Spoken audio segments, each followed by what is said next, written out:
चीन को लगा एक और तगड़ा झटका। मोदी सरकार और केंद्रीय खाद्य मंत्री ने लिया बड़ा फैसला।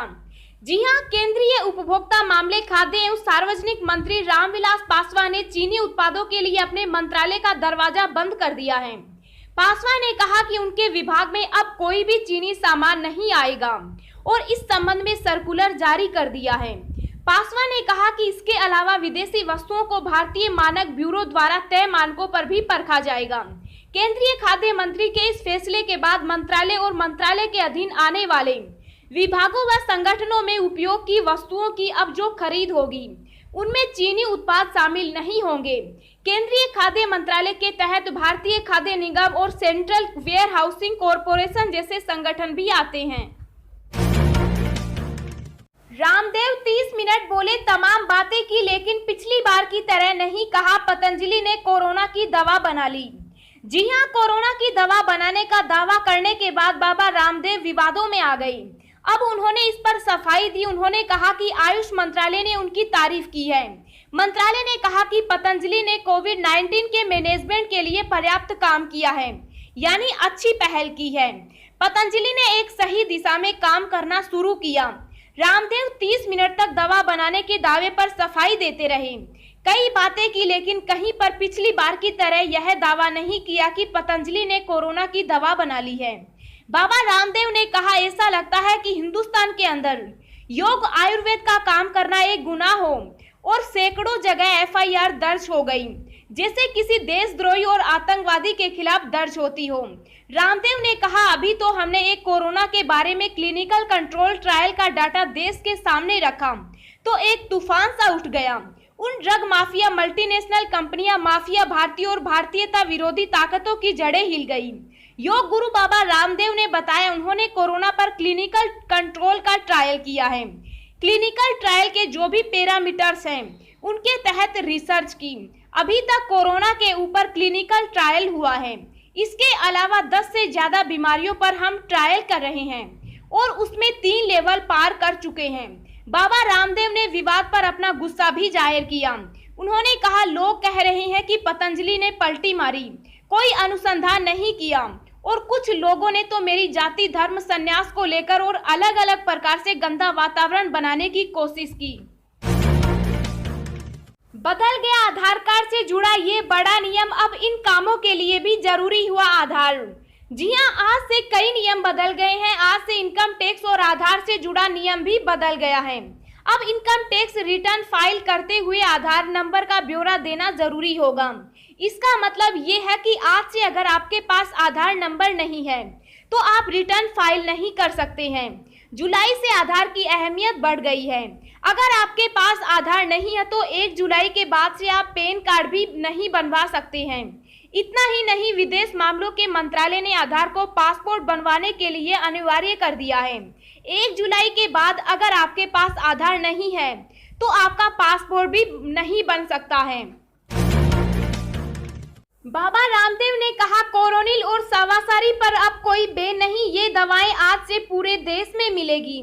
जी हां, कोरोना के मरीजों के लिए पतंजलि कंपनी द्वारा तैयार की गई कोरोनिल दवा पर उठे विवाद पर योग गुरु बाबा रामदेव ने बुधवार को पत्रकार वार्ता की, जिसमें बाबा रामदेव ने पतंजलि की कोरोनिल दवा को लेकर सफाई दी।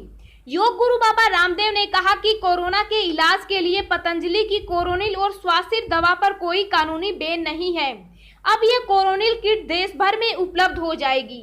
उन्होंने कहा, क्लिनिकल कंट्रोल ट्रायल की पूरी रिसर्च और सभी दस्तावेज आयुष मंत्रालय के साथ साझा किए गए हैं।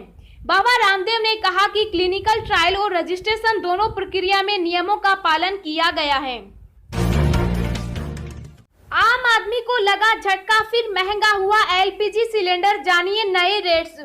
जी हां, जुलाई महीने के पहले दिन आम आदमी को बड़ा झटका लगा है। देश की ऑयल मार्केटिंग कंपनियों ने बिना सब्सिडी वाले एलपीजी रसोई गैस सिलेंडर की कीमतों में बढ़ोतरी का ऐलान किया है। 14.2 किलोग्राम वाले गैर सब्सिडी एलपीजी सिलेंडर के दाम दिल्ली में ₹1 प्रति सिलेंडर महंगा हो गया है। अब नई कीमतें बढ़कर ₹594 पर आ गई है। अन्य शहरों में भी घरेलू रसोई गैस सिलेंडर के दाम आज से बढ़ाए गए हैं। कोलकाता में 4 रुपए, मुंबई में 3.50 रुपए और चेन्नई में 4 रुपए महंगा हो गया है। राजस्थान सरकार का बड़ा निर्णय, अब 31 जुलाई तक रहेगी ये रोक, मिली ये छूट। जी हां, देश में कोरोना वायरस के बढ़ते संक्रमण के बीच अब देश में अनलॉक 2 लागू हो गया है। इस संबंध में केंद्र सरकार की गाइडलाइन के बाद राजस्थान की अशोक गहलोत सरकार ने भी नए दिशा निर्देश जारी कर दिए हैं। ये दिशा निर्देश 31 जुलाई तक प्रभावी रहेगी। नए दिशा निर्देशों के अनुसार छूट का दायरा बढ़ा दिया गया है। हालांकि कंटेनमेंट जोन में फिलहाल सख्ती अभी भी जारी रहेगी। इन क्षेत्रों में आवश्यक सेवाओं को छोड़ आवाजाही पर रोक रहेगी। राजस्थान में कर्फ्यू में छूट दी गई है। इसके तहत अब रात 10 बजे से सुबह 5 बजे तक कर्फ्यू जारी रहेगा।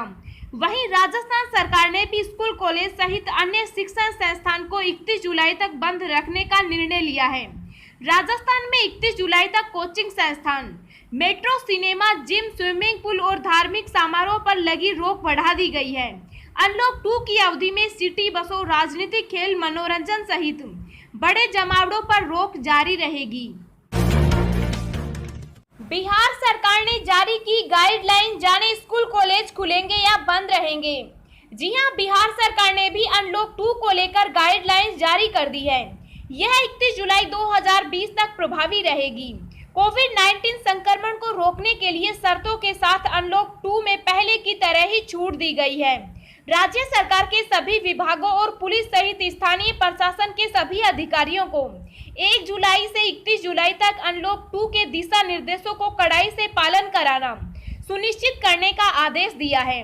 अपर मुख्य सचिव ने बताया कि केंद्र सरकार राज्य सरकारों को यह छूट दी है कि स्थिति का आकलन कर कंटेनमेंट जोन के बाहर अतिरिक्त गतिविधियों को राज्य सरकारें प्रतिबंधित भी कर सकती है या अतिरिक्त प्रतिबंध भी लगा सकती है। उन्होंने बताया कि बिहार में कोविड-19 से संक्रमण के मामले तेजी से बढ़ रहे हैं। ऐसे में राज्य सरकार ने निर्णय लिया है कि केंद्र सरकार द्वारा 29 जून को जारी आदेश के साथ संपूर्ण बिहार में 31 जुलाई तक लागू रहेगा। अपर मुख्य सचिव गृह ने बताया कि सभी शॉपिंग मॉल और दुकानों पर ग्राहकों का मास्क पहनना अनिवार्य होगा। साथ ही वाहन चालकों के लिए भी मास्क का प्रयोग आवश्यक होगा। आपको बता दें कि केंद्र सरकार ने अनलॉक 2 में रात के कर्फ्यू का समय भी बदल दिया है। अब रात में 10 बजे से सुबह 5 बजे तक कर्फ्यू रहेगा। इस कर्फ्यू के दौरान आपातकालीन सेवाओं से जुड़े लोग, जरूरी कामों से जुड़े लोगों, शिफ्टों में काम करने वाले, राष्ट्रीय राजमार्ग द्वारा सामान लाने वाले, खाली और भरे हुए कार्गो बस, ट्रेन या हवाई जहाज से यात्रा कर अपने गंतव्य को जाने वाले लोग को छोड़कर सभी की आवाजाही पर पाबंदी रहेगी। बिजली उपभोक्ताओं को मिली बड़ी राहत, अब मार्च 2021 तक नहीं लगेगा जुर्माना। जी हां, कोरोना संकट के इस दौर में बिहार के 1.25 करोड़ से अधिक बिजली उपभोक्ताओं को बड़ी राहत मिली है। इसके बाद अब लोड से अधिक बिजली खपत कर रहे उपभोक्ताओं को मार्च 2021 तक जुर्माना नहीं देना पड़ेगा। घरेलू उपभोक्ताओं को जुर्माने से राहत दिलाने के लिए बिजली कंपनी ने विद्युत विभाग में याचिका दायर की। याचिका में कंपनी ने उन उपभोक्ताओं को भी राहत देने का निर्णय लिया है जो लोड से अधिक खपत होने पर जुर्माना दे चुके हैं। कंपनी ने याचिका में कहा कि ऐसे लोगों की ओर से दिए गए जुर्माने की राशि को आने वाले बिजली बिल में समायोजन कर देगी, जिससे जुर्माना दे चुके उपभोक्ताओं को भी राहत मिलेगी। अब हम आपको अगले 24 घंटों के संभावित मौसम पूर्वानुमान के बारे में बता रहे हैं।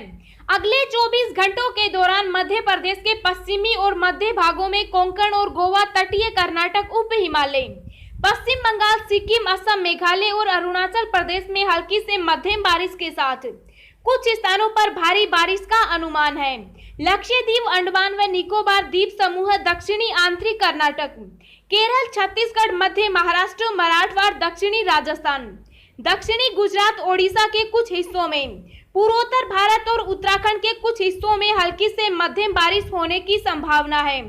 गंगीय पश्चिम बंगाल, बिहार के कुछ हिस्सों में, झारखंड, हरियाणा, हिमाचल प्रदेश और उत्तरी पंजाब में भी कुछ स्थानों पर हल्की बारिश हो सकती है।